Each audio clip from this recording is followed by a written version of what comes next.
Assalamualaikum warahmatullahi wabarakatuh. Perkenalkan, nama saya Putri Juliani dengan NIM C0E023016. Baiklah, di sini saya akan mempresentasikan materi mengenai pelunasan pajak dalam tahun berjalan dan macam pemungutan pajak penghasilan.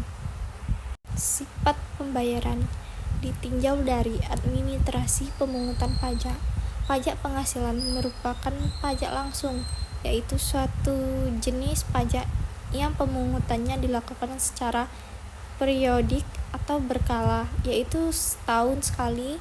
Tahun yang dimaksud adalah tahun pajak atau disebut sebagai tahun takwim, suatu tahun yang diawali 1 Januari sampai 31 Desember saat terhutangnya pajak penghasilan adalah akhir tahun pajak, yaitu 31 Desember. Oleh karena itu, setelah berakhirnya tahun pajak pada diri wajib pajak, timbul hutang pajak berdasarkan Undang-Undang Nomor 17 Tahun 2000. Pemungutannya menerapkan self-assessment, yaitu suatu sistem yang memberikan wewenang kepada wajib pajak untuk menghitung sendiri utang pajaknya. Sesuai dengan saat terhutangnya pajak adalah pada akhir tahun pajak, maka setelah berakhirnya tahun pajak, wajib pajak menghitung sendiri utang pajaknya sekaligus mengisi surat pemberitahuan tahunan SPT pajak penghasilan. Hasil perhitungan bila terdapat kurang bayar untuk orang pribadi harus dilunasi paling lambat 31 Maret tahun takwim berikutnya, dan SPT PPh harus disampaikan kepada kantor pelayanan pajak selambat-lambatnya 31 Maret tahun takwim berikutnya. Hasil perhitungan bila terdapat kurang bayar untuk badan harus dilunasi paling lambat 30 April tahun takwim berikutnya, dan SPT PPh harus disampaikan kepada kantor pelayanan pajak selambat-lambatnya 30 April tahun takwim berikutnya. Sistem pemungutan pajak secara periodik setahun sekali ini mengandung kelemahan baik bagi pemerintah sebagai pihak yang berkepentingan terhadap tersedianya dana untuk pelaksanaan tugas pemerintah, juga bagi diri wajib pajak yang merasa keberatan bila hutang pajaknya harus dibayar sekaligus setelah berakhirnya tahun pajak. Undang-Undang Nomor 36 Tahun 2008 memberi kesempatan kepada wajib pajak untuk mengangsur atau mencicil setiap bulannya angsuran atau cicilan yang dilaksanakan dalam tahun berjalan. Itulah yang disebut pelunasan pajak dalam tahun berjalan. Sesuai dengan uraian di atas, maka sifat pelunasan pajak dalam tahun berjalan adalah merupakan pembayaran pendahuluan atau disebut pula dengan pembayaran di muka atau kredit pajak.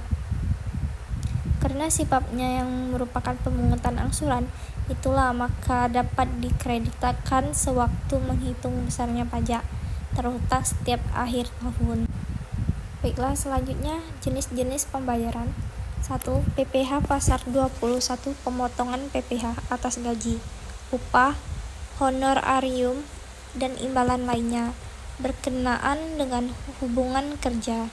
2. PPh Pasar 22 kewajiban pembayaran pajak oleh importir sewaktu melakukan impor barang menggunakan angka pengenal impor atau API tarif 2,5% kali impor nilai. Tanpa API tarif 7,5% kali nilai impor pemotongan oleh bendaharawan termasuk bendaharawan pemerintah daerah atau pembayaran kepada rekanannya, atau dengan kata lain pemberian yang dibiayai oleh APBN atau APBD tarif 1,5% kali harga pembelian. Pemotongan pajak penghasilan oleh Pertamina, Bunglon, industri rokok, industri pajak, dan industri tepung terigu Atau dengan kata lain, penjualan atas hasil produk persen tarif pajak kali DPP PPN. 3. PPh Pasar 23, potongan pajak atas penghasilan yang berasal dari modal, penyerahan jasa atau penyelenggaraan kegiatan.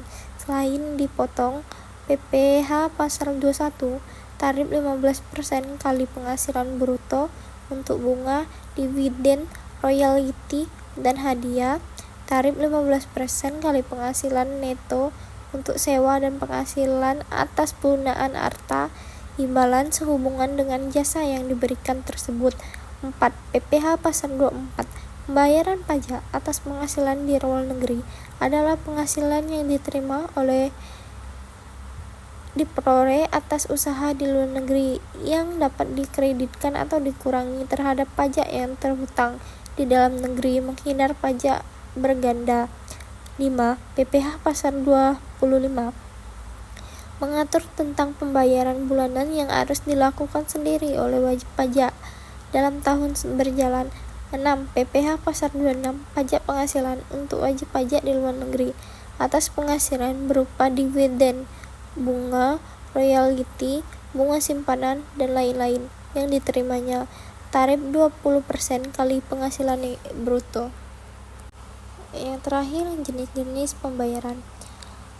7. Pemotongan pajak atas penghasilan kantor pusat dari usaha atau kegiatan penjualan barang atau pemberian jasa di Indonesia yang sejenisnya dengan dijalannya atau dilakukan oleh bentuk usaha tetap di Indonesia. 8. Pemotongan pajak atas penghasilan yang diterima atau diperoleh kantor pusat sepanjang pendapatan hubungan efektif antara bentuk usaha tetap dengan harta atau kegiatan yang memberikan penghasilan yang dimaksud. Baiklah, akhir kata, saya mohon maaf apabila ada kesalahan dalam penjelasan materi mengenai perpajakan ini. Saya akhiri. Wassalamualaikum warahmatullahi wabarakatuh.